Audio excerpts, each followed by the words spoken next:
नमस्कार बंधुगण, आमे शुणुछे वीणापाणी महांतीଙ୍କ गल्प संकलन अस्ताचलर जह्न। आसंतु शुणिबा गल्प अस्ताचलर जह्न। संदीप मल्लिका को चिठी लिखिबाकू भूली जाइथिला। काम भितरे को गोटिए 15 दिनिया ट्रेनिंग रे जाइछि मल्लिका कलिकता को। दिन सरिबा उपरे तथापि संदीप ताकू चिठी लिखिलानी कि फोन कलानी। सेथिपाई अभिमान रे मल्लिका फोन रे ताकू बहुत गाली देइथिला। गोटिए ऑफिस रे उभय काम करू करू परस्पर प्रति आकृष्ट होइथिले।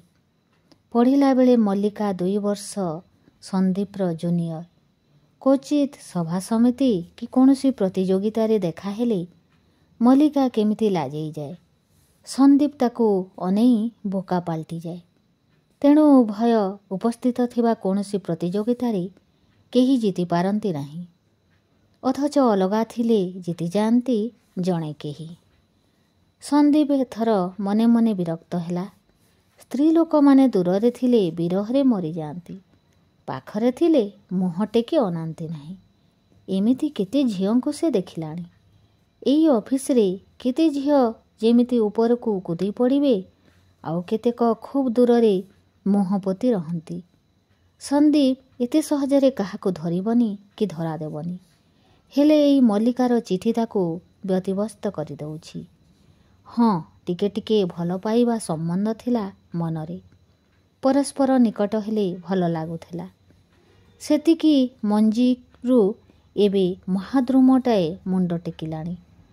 से जा हो मल्लिका झियोटा मंद नुहे, किंतु गोटाए असंभव आकर्षण दुहींकू व्यस्त करुछि। कॉलेज जीवन परे सेमाने विच्छिन्न होई जाइथिले परस्पर ठारू। दीर्घ 10 वर्ष भितरे बहु परिवर्तन घटी जाइछि दुहींक जीवन रे। दुहें विवाहित। संदीपर स्त्री दूरे कलिकतार गोटे कंपानी रे काम करे। पाखरे तार निज माँ और झियो। सेमिति मध्य मल्लिकार स्वामी जाई केउ सुदूर अमेरिकारे 4 वर्ष परे फेरिब।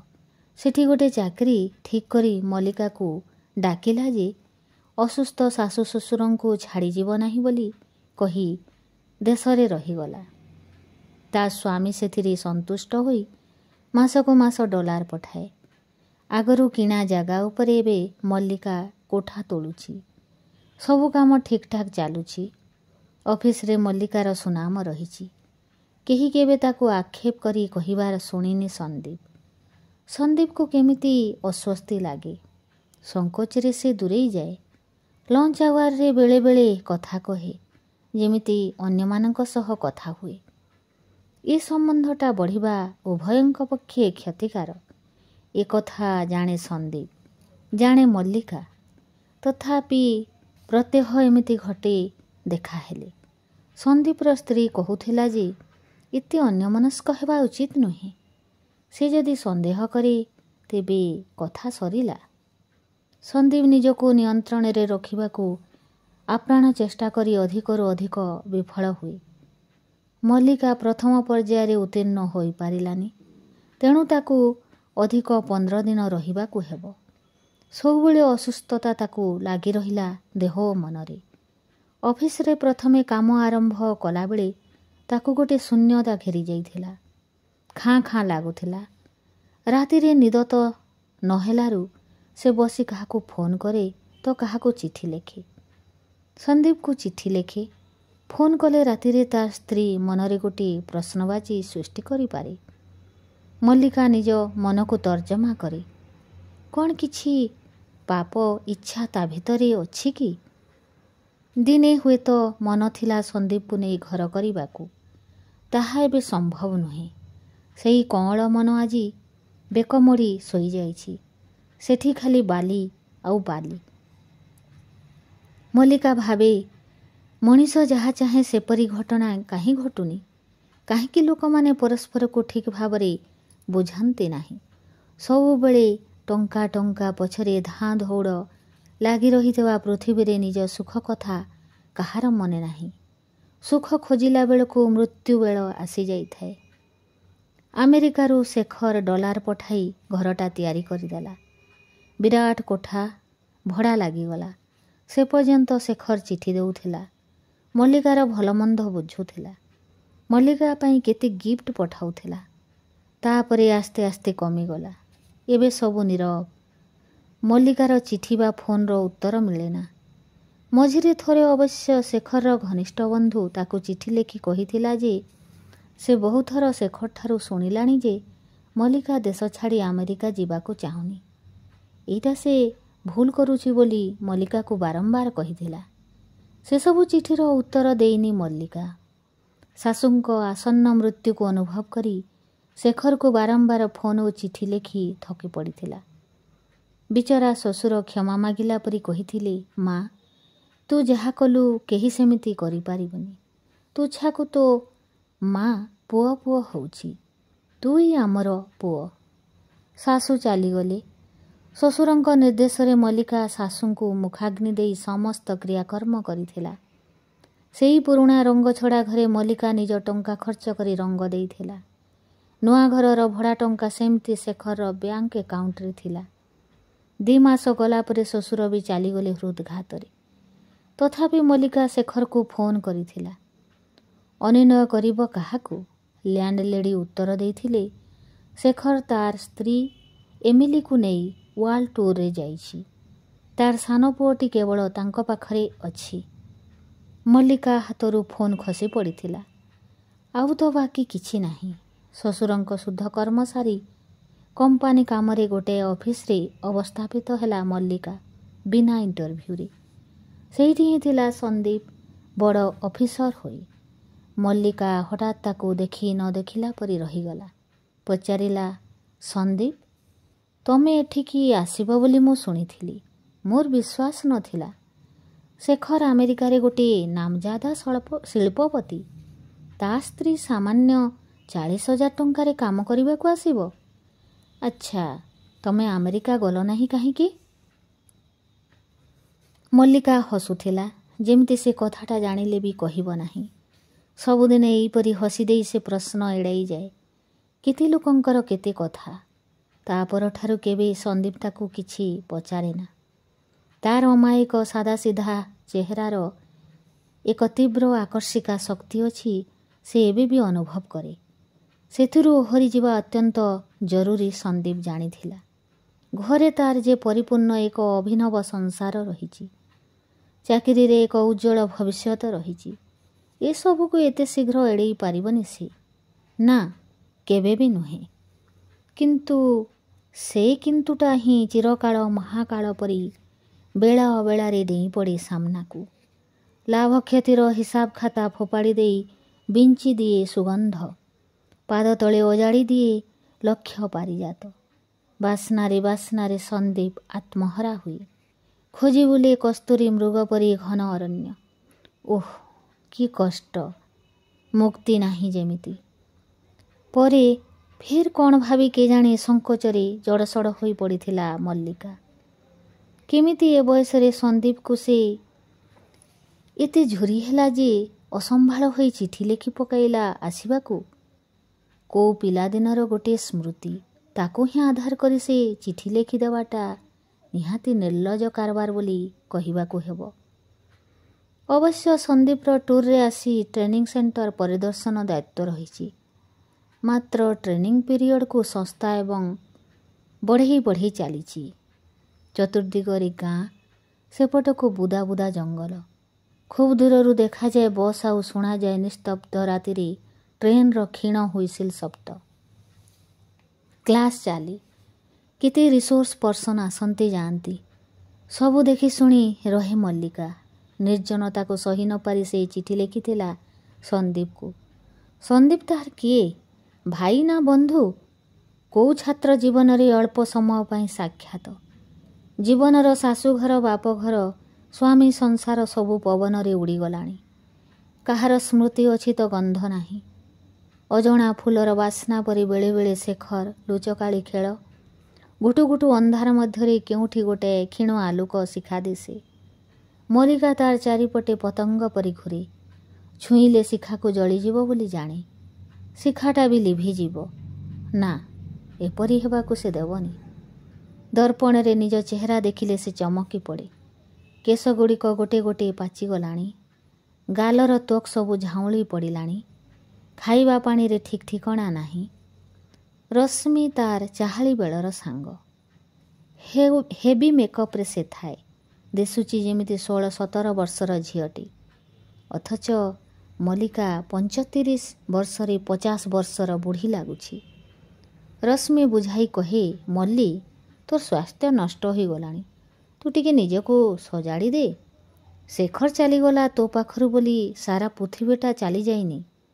ପିଲା ନଥିଲେ ତୁ ଗୋଟେ ପିଲା ଆଡପ୍ଟ କରିପାରୁ। ବୟସ ହେଲେ ପାଖରେ ଜଣେ କେହି ରହିବା ଉଚିତ। ଶେଖର ଗଲା ତ ଗଲା, ତୋର କିନ୍ତୁ 3 ମାସର ପିଲାଟାକୁ ନଷ୍ଟ କରିବାର ନଥିଲା। କଟା ଘାରେ ବେଳେବେଳେ ଚୂନ ଲାଗିଲା ଭଳି ଲାଗେ ମଲ୍ଲିକାକୁ। ପିଲାଟାକୁ ସେ ନଷ୍ଟ କରିନି। ଶେଖରର ଦ୍ୱିତୀୟ ବିବାହ ଖବର ପାଇ ସେ 2 ମହଲା ସିଡ଼ିରୁ ଓହ୍ଲାଉ ଓହ୍ଲାଉ ମୁଣ୍ଡ ଘୁରାଇ ତଳେ ପଡ଼ିଯାଇଥିଲା। ମୁଣ୍ଡରେ ମାଡ଼ ହୋଇଥିଲା। ପିଲାଟା ପେଟ ଭିତରେ ନଷ୍ଟ ହୋଇଯାଇଥିଲା। କେଜାଣି କାହିଁକି 3 ମାସ ପୂର୍ବରୁ ଶେଖର ବିଜନେସ୍ କାମରେ 8 ଦିନ ପାଇଁ ଆସିଥିଲା। କହିଯାଇଥିଲା ଶୀଘ୍ର ଫେରିବ। ଏପରି ପ୍ରତାରଣା କରିବ ମଲ୍ଲିକା ସ୍ୱପ୍ନରେ ଭାବି ନଥିଲା। କିନ୍ତୁ ଏ କଥାଟା ସେ କାହାକୁ କହିନି। କୈଫିୟତ ମାଗିଲା ଭଳି ସେଠି କେହି ନଥିଲେ। ରଶ୍ମି କେବଳ ଜାଣିଥିଲା, ତାର ଧାରଣା ଥିଲା ମଲ୍ଲିକା ଗର୍ଭନଷ୍ଟ କରିଦେଇଛି।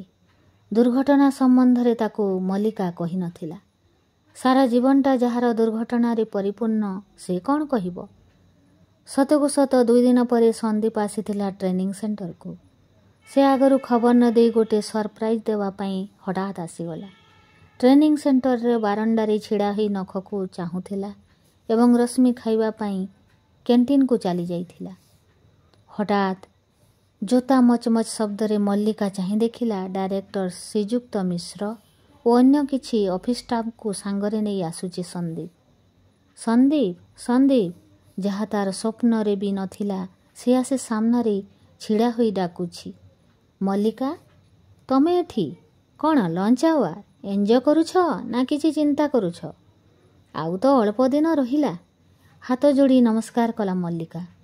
ଏକ ସଲ୍ଲଜ ହସ ଫୁଟି ଉଠିଲା ତା ମୁହଁରେ। ସନ୍ଦୀପ ଚାହିଁଥିଲା।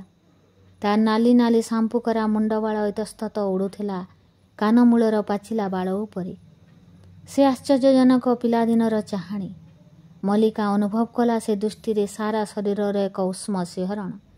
ସେ ଯେମିତି କଲେଜ ପଢ଼ୁଆ ସେଇ ଲାଜୁଆ ଝିଅ ଆଉ ସନ୍ଦୀପ ସେଦିନର ୟୁନିଭର୍ସିଟି ଟପର।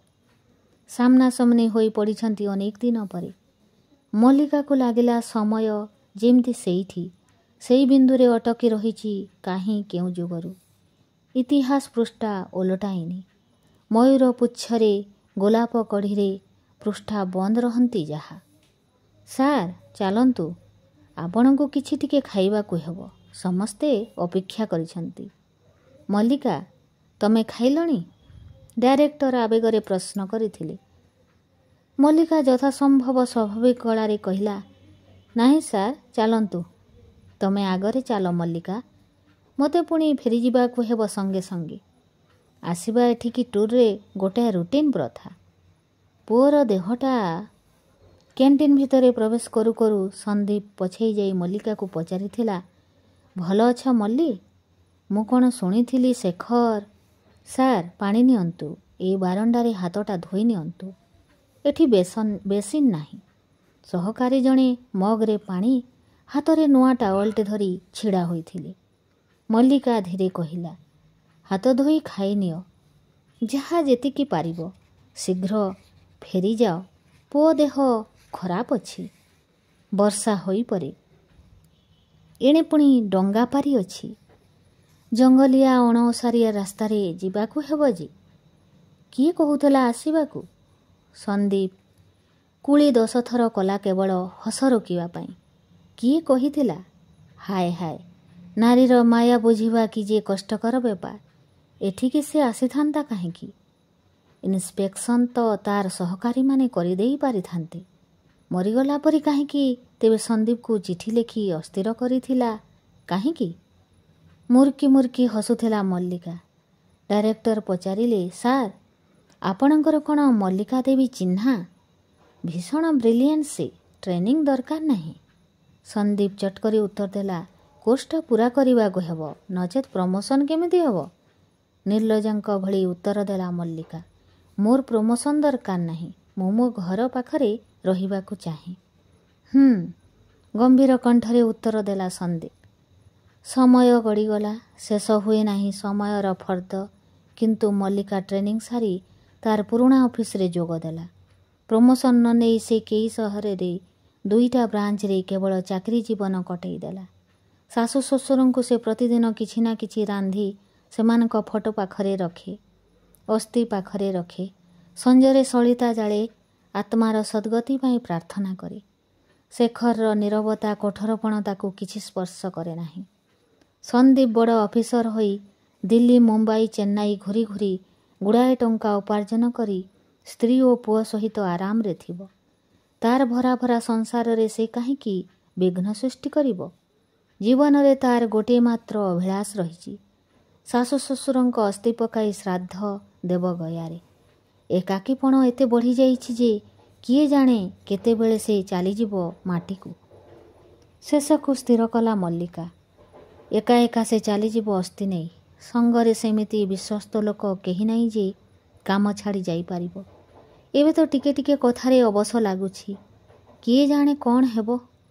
मन स्थिर करी दिने एका एका पुरी बुली जाइछि कही से ट्रेन धरिला इलाहाबाद को। पड़िशा घरे चाबी देई आसिला निज घरर। गयारे पिंड देई फेरी आसिला बेले गोटे शीतल निसंगता ताकू बधिर करदेला परी लागिला। अस्थि तो कथा कहे नहीं। सकाळ संध्यारे किंतु तांको पाई मल्लिकार किछि काम थिला। बाकी खरा बेले मन हेले भी बसी पेंटिंग करे ओ कांथरे झुलाए प्रदर्शनी को निए। एमिति समय कटि जाउथिला। एबे करिबो कोन? तार मने पड़िला सविता कथा। से हरिद्वार पाखापाखि एक छोट सहर रे रहिछि। पिलादिनर साथी सेमाने। एकई गाँर झियो केते थर डाकिछि, अभिमान करिछि एवं सुंदर चिठीटीए लिखिथिला 4 मास तले जे तार भारी मने पड़ुछि। छोट केनाल कूଳରେ दुहें जेमिति पिलादिने बुलुथिले सेमिति गंगा कूଳରେ बुलिबा पाई। तार स्वामी मरी जाइछन्ति, पुओ बोहूंकर समय नाही ताको देखिबाकू। ए बयसरे भी से रांधी दिए, घर काम करे, नचेत सेमाने ताको रखिबे काहेकि। मल्लिका मझिरे मझिरे से चिठी पढ़ी भावे निजे से अनेक भलरे अछि, थिबार जंत्रणा नथिबा ठारू अधिक। से स्थिर कला दिल्ली जाई हरिद्वार चलीजिब सविता पाखकू। थरे फेरीगले घरू आउ आसिबा संभवपर हेबनी। क्रमश निस्तेज हो जाउछि सेई महाकाल घुरुछि चतुर्दिग जे। एका मुहा होई दिल्ली अभिमुखे जाउथबा गोटे ट्रेन रे उठी बसिला। क्लांत होई सुटकेसटा मुंड तले देई से सोई पड़िला। पेट खाँ खाँ डाकुथिला। केवल गोटाए बोतल पानी पी से सोई पड़िला। केते दिन हेला खाइछि कि नाही मने पड़ू नथिला। सविता टिके विश्राम नेला परे फोन करिबो। अछि तो बेल। केते समय मल्लिका सोई पड़िला से जाने नाही। दिल्ली स्टेशन आसिला पूर्वरु ताकू डाकी देबा पई से पाख लोकटिकू कहिथिला। हठात ता हातरे चाप देई किए जणे डाक छाड़िला, मल्लिका, मल्ली, उठ उठ, एते बेल धरे ट्रेन रे सुआ जाए नहीं। मल्लिका चमकी पड़ी उठी बसिला। सामना रे तार संदीप। दीर्घ वर्ष बीती जाइथिले भी चिन्हिबार असुविधा किछि नाही। एबे तार चेहरा रे ग्लामर नाही। सुखिला पाचिला केश इतस्तत उड़ुछि। बोका बोका आखिरे ताको से चाही देखुछि। मल्लिका आखि मळु मळु ताको लागिला गाल मुंड पोड़ी जाउछि। मुह तळकू पोती से प्रश्न कला, दिल्ली स्टेशन आसिलाणी? मु दिल्ली जिबार कथा, तमे हठात इआड़े आसिछ जे? मते कौन आसिबाकू मना अछि? दिल्ली रे शेष चाकरी थिला। सेठी गोटे छोट फ्लाट मु किणी रहुछि। गोटे कामरे मु मुंबई जाइथिली। पुओ विवाह करी अमेरिका गला। सेठी कोठा कार किणी प्राय सबुदिन पाई रहिबार योजना। मते डाकुथिला जे गलनी काहेकि? कौन तुमर माने स्त्रीर? थाउ मल्लिका, से अनेक दिनु मते छाड़ी गलानी। ट्रेन रो हुइसिल सुभिला। मल्लिका कहिला, टिके देख तो स्टेशन रे सविता छिड़ा होइछि कि? आम हैदराबाद ऑफिस रे से काम करुथिला। ତମେ ଚିହ୍ନି ପାରିବ ତ? ବୋଧହୁଏ ପାରିବିନି, ତମେ ପାରିବ ତ? ମଲ୍ଲିକା ଥତମତ ହୋଇ କହିଲା ଯେ ସେ ଜଣକୁ ପଠେଇବ ଯେ ଏକ ପ୍ଲାକାର୍ଡ଼ ଧରି ଛିଡ଼ା ହୋଇଥିବ, ନଚେତ୍ ମୁଁ ୱେଟିଂ ରୁମ୍ରେ ଅପେକ୍ଷା କରିବି। ହଉ ହେଲା। ଟ୍ରେନ୍ରୁ ଓହ୍ଲେଇ ସେ ଯାଉ ଯାଉ ସନ୍ଦୀପ ପ୍ରଶ୍ନ କଲା, ଯଦି କେହି ଆସିନଥାଏ ତେବେ? ଠିକଣା ଯେହେତୁ ଜାଣିନି, ଫୋନ୍ କରି ବୁଝିବି, ନହେଲେ ସନ୍ଧ୍ୟା ଟ୍ରେନ୍ରେ ଫେରିଯିବି। ସନ୍ଦୀପ ଉତ୍ତର ଦେଲେନି। କେଉଁଠି କେହି ପ୍ଲାକାର୍ଡ଼ ଧରି ଛିଡ଼ା ହୋଇନଥିଲେ। ୱେଟ୍ କରିବି ବାହାରେ, ତାପରେ ଫୋନ୍। ଆରେ ମୋ ମୋବାଇଲ ଗଲା କୁଆଡ଼େ? ବ୍ୟାଗ୍ରେ ନାହିଁ, ମୁଁ ଧରି ଶୋଇଥିଲି। ପକେଇଦେଲି କି କେହି ଜଣେ ଆସ୍ତେ କାଢ଼ି ନେଇଛି। ଏବେ ସନ୍ଦୀପ ହସି ହସି କହିଲା, ସାମ୍ନାରେ ଓଭରବ୍ରିଜ୍, ଆସ୍ତେ ଆସ୍ତେ ଚଢ଼। ଦିଅ ଆଟାଚିଟା ମୋ ହାତକୁ। ନାହିଁ, କୁଲି ଡାକ। ଏତେ ବଡ଼ ଓଜନଟା। ତମେ କୁଆଡ଼େ ଯାଇଥିଲ ମଲ୍ଲିକା? ଆବେଗରେ ମଲ୍ଲିକାର ହାତ ଧରି ସନ୍ଦୀପ ପଚାରୁଥିଲା। ଘୋ ଘୋ ଟ୍ରେନ୍ ହୁଇସିଲ୍ର ଶବ୍ଦରେ ସନ୍ଦୀପକୁ କିଛି ଶୁଭୁନଥିଲା। ଓଭରବ୍ରିଜ୍ ଡେଇଁଗଲା ପରେ ସନ୍ଦୀପ କହିଲା, ଚାଲ ଏବେ ରେଷ୍ଟୁରାଣ୍ଟରେ ଟିକେ ଚା ଜଳଖିଆ ଖାଇବା, ଭାରି ଭୋକ କଲାନି। ଉତ୍ତର ଦେଲାନି ମଲ୍ଲିକା। ରେଷ୍ଟୁରାଣ୍ଟରେ ସାମ୍ନାସାମ୍ନି ବସିବାକୁ କିପରି ସଙ୍କୋଚ ମନେ କଲା ସେ। ମନେ ପଡ଼ିଗଲା ହଜିଲା ସମୟର କଥା। ପାଳଭୂତ ପରି ସମୟ ଆସି ଛିଡ଼ା ହୋଇ ପଡ଼ିଲା। ପଢ଼ିଲା ବେଳେ କେତେଥର ଗୁଜରାଟୀ ହୋଟେଲରେ ସିଙ୍ଗିଡ଼ା ଚା ଖାଇବା ତାର ମନେ ପଡ଼ିଗଲା। ଆଉ ସେ 17 ବର୍ଷର ଝିଅ ପରି ଲାଜେଇ ଗଲା। ସନ୍ଦୀପ ହସି ଦେଇ କହିଲା, ତମର ମନେ ଅଛି ନା ମଲ୍ଲି, ମୁଁ 3ଟା ସିଙ୍ଗିଡ଼ା ଖାଇଲା ବେଳେ ତମେ ଗୋଟାକରୁ ଫାଳେ ବି ଖାଇ ନଥାଅ। ମୁଁ ତମ ପ୍ଲେଟ୍ରୁ ଆଉ ସିଙ୍ଗିଡ଼ାଟା ନେଇ ଖାଇଦିଏ। ତମେ ଚା ପିଇ ଉଠି ଆସ। ସେ ସମୟ ଆଉ ଫେରିବନି। ମଲ୍ଲିକା ଆଉ ଉତ୍ତର ଦେଲାନି। ବାହାରକୁ ଆସୁ ଆସୁ ମଲ୍ଲିକା କହିଲା, ଏବେ କ'ଣ କହିବି? କିଛି ନାହିଁ। ମୋର ଗୋଟିଏ ଘର ଅଛି ବୋଲି ତୁମେ ଭୁଲି ଯାଉଛ କାହିଁକି? ଭୁଲିନି, ହେଲେ ମୁଁ ସେଠିକି ଗଲେ ଲୋକେ କ'ଣ କହିବେ? ତମ ପୁଅ ବୋହୂ ଆସିପାରନ୍ତି। ଆସିବେନି। ଘରଟା ବିକ୍ରି କରି ତାର ଉତ୍ତରାଧିକାରକୁ ମୁଁ ସାବ୍ୟସ୍ତ କରି ଟଙ୍କା ଦେଇଛି। ପୁଣି ସେଇ ଘର ଭଡ଼ା ସ୍ୱରୂପ ନେଇ ତା ପାଖକୁ ମୁଁ ଟଙ୍କା ପଠାଇ ଦିଏ। ପୁଅର ଆଉ କ'ଣ ଲୋଡ଼ା ଅଛି? ସେମିତି ତୁମେ ରହୁଥିବା ଘରଟା ଶେଖରର। ସେ ଚାହିଁଲେ ନେଇଯିବ। ନାହିଁ, ଶ୍ୱଶୁର ଉଇଲ୍ କରି ଯାଇଛନ୍ତି, ମୁଁ ବଞ୍ଚିଥିଲା ଯାଏ ସେଠି ରହିବି। ମୋ ଅନ୍ତେ ଶେଖର ତାକୁ ନେବ। ପଡ଼ିଶା ଘରେ ମୁଁ ଚାବି ଦେଇ ଆସିଥିଲି। ଶାଶୁ ଶ୍ୱଶୁରଙ୍କ ପିଣ୍ଡ ଦେଇ ଫେରିବା ପର୍ଯ୍ୟନ୍ତ ସେମାନେ ଦେଖାଶୁଣା କରିବେ। ସନ୍ଦୀପ ଦୀର୍ଘଶ୍ୱାସ ଛାଡ଼ି କହିଲା, ଛାଡ଼ ସେ କଥା। ଯେଉଁ କଥା ଗଲାଣି ସେ ଆଉ ଫେରିବନି। ବାକିତକ ସମୟ ଆମେ ଏଇ ଦିଲ୍ଲୀରେ ମୋ ଭଡ଼ା ଘରେ ରହିବା। ତମର ପେନ୍ସନ୍ ଏଇଠିକି ଆସିବ। ପିଲାଟା ଘର ଝାଡ଼ୁ କରି ରୋଷେଇ ସାରି ଚାଲିଯାଏ।